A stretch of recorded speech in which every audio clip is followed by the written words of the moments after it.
How long is an Ironman triathlon?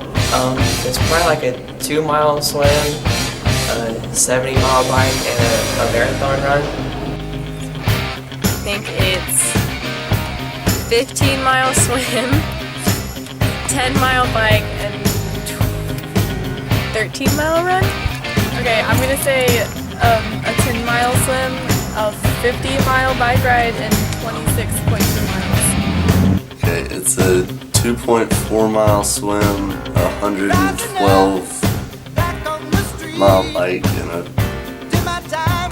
26.2-mile run. I think that swimming is 6 miles. Biking is the most, so I think it's 20 miles. And running is 12 miles. I don't know. Really long. The full Ironman is 2.4 mile swim. It's a 112-mile bike, and then you get off and you have to run a full marathon, 26.2. 2008, I did, it's called My First Try, and it was in Lake Lanier.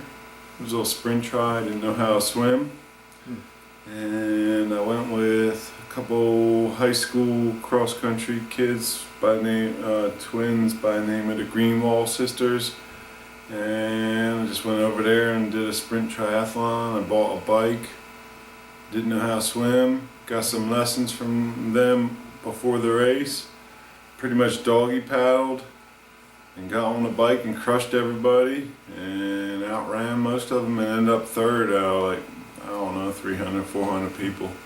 I mean, everything for me has always been about losing weight, and it was never about competition. I like competition, don't get me wrong, but I mean, I was obese when I started. I was about 300 pounds, and I just was trying to lose weight. So I did a 5K, 10K, half marathon, marathon, and I started the triathlon scene. So it was always about losing weight, and it still is really, just trying to not be fat. My first year was 2008, that I mentioned, and I did a couple sprints, and which is the shortest version of triathlon, and then I wanted to do a full Ironman, so I hired a coach out of Atlanta who now is a coach at a Division 2 or 3 school for females. They finally got scholarships, but his name was Andrew Shanks, and he was out of Atlanta. He was actually living in Philly at the time, and he was coaching me to get from sprint distance to Olympic distance to half Ironman distance to full Ironman distance, and that was all in 2009. I just progressed throughout the course of the year. I had a couple sprints in 2008, but 2009 was the whole progression, and I worked with him throughout the course of the year, and I learned a lot, and I just thought, you know, this is something I want to continue to learn about.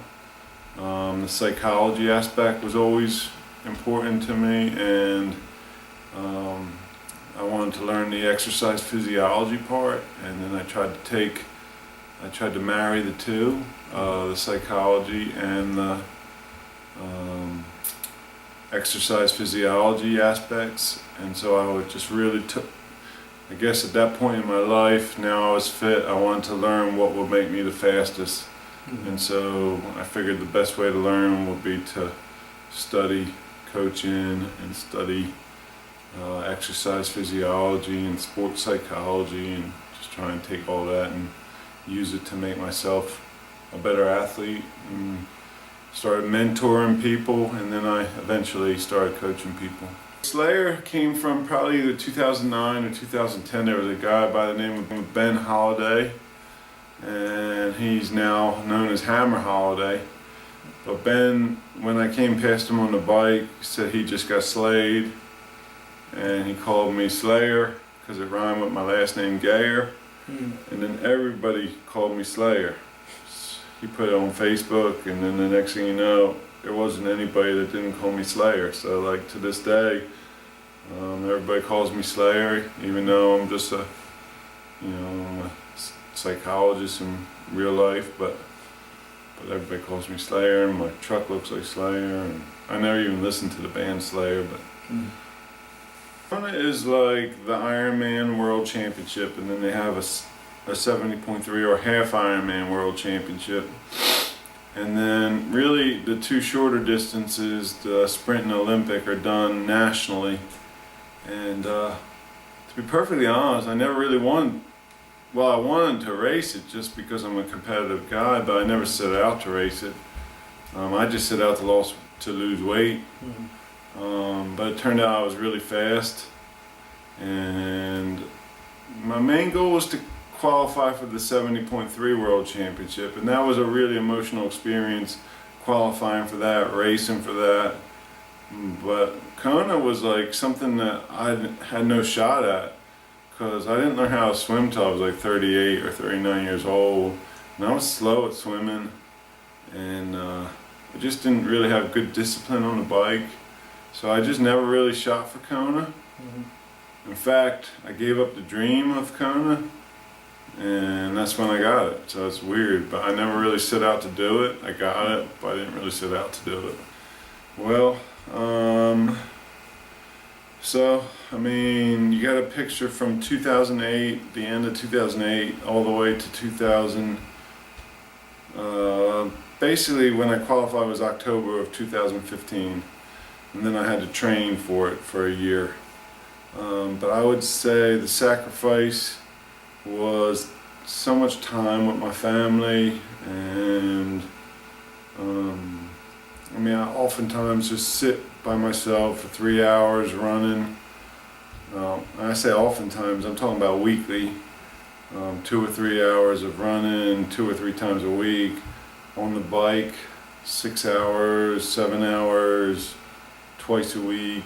So I was spending in excess of 20 hours a week in the end before I qualified, and the sacrifice is really, I guess it was my family time.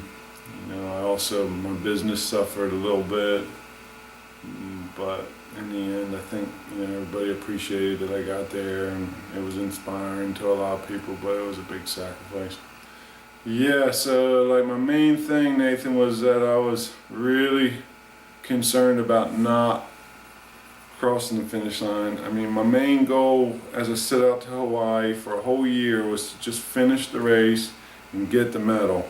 So the worst thing that I could think about was going out there and not finishing or getting disqualified. So I had some penalties during the race for drafting, which weren't like benefiting from drafting, but I got it for being in the drafting zone when some elite women came by. I got a couple penalties, and I would say that really put a scare into me. I was going to get disqualified. I almost didn't make it through the swim because the swim is really aggressive, and so for me it was a huge relief, because it was a year of training, and I was really threatened on the day with not either being disqualified or not finishing, and to just get through that line was a huge relief.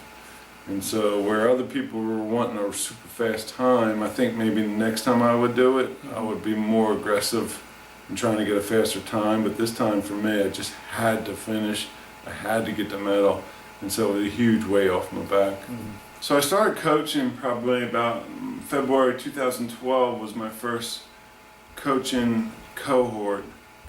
And I'm trying to think if I coached 2011. I think I may have coached 2011 as a free coach. I had 10 athletes that I coached free to see if I liked coaching, and then I got certified.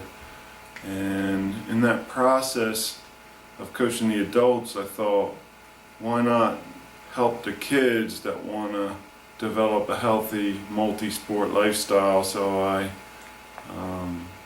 started talking to another coach, and we got together and we made a kids team, and it was really helpful for the families to have someone that could guide practices. And so we got together and we developed this team, and it continues on. It's now the Tri-Kids of Georgia, and there's probably 40 to 50 kids on there. They all know each other for 4 or 5 years now, and they race together, they wear the same kits, but more importantly, they're not after, same thing with me, they're not after Kona spots, and in their case, national spots. They're looking more for, in a healthy lifestyle, so they won't end up obese, so they can learn some good exercise habits that are going to last them a lifetime. And what would you say is the youngest age, like, if you had to guess? I think we have a 4 or 5 year old, but getting these kids swimming early is huge. Learning how to swim, freestyle, that's massive, because learning late in life, it's like learning a foreign language late in life. You just miss that critical learning period. Riding a bike, getting comfortable on the roads, learn how to shift, all these little things, and running, that's some really important aspect. So we like them to learn early, and I think the youngest is about 4.5, 5 years old. Tri-Kids Georgia taught me pretty much everything about triathlons. I was just a kid in middle school who just ran cross country and stuff, and then one day I wanted to do triathlons. Harvey, starting at a late age and making it to Kona, is pretty cool, knowing that he was overweight and stuff, and he overcame challenges, so now I know I can overcome stuff too.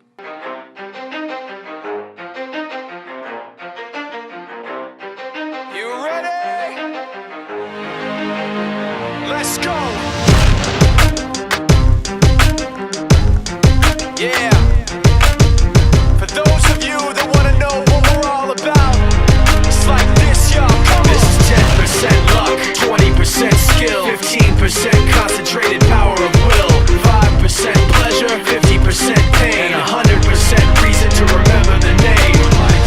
He doesn't need his name up in lights, he just wants to be heard, whether it's the beat of the mic. He feels so unlike everybody else, alone, in spite of the fact that some people still think that they know. But no, he knows the code. It's not about the salary, it's all about reality and making some noise, making a story, making sure his click stays up. That means when he puts it down, Tox picking it up. Let's go.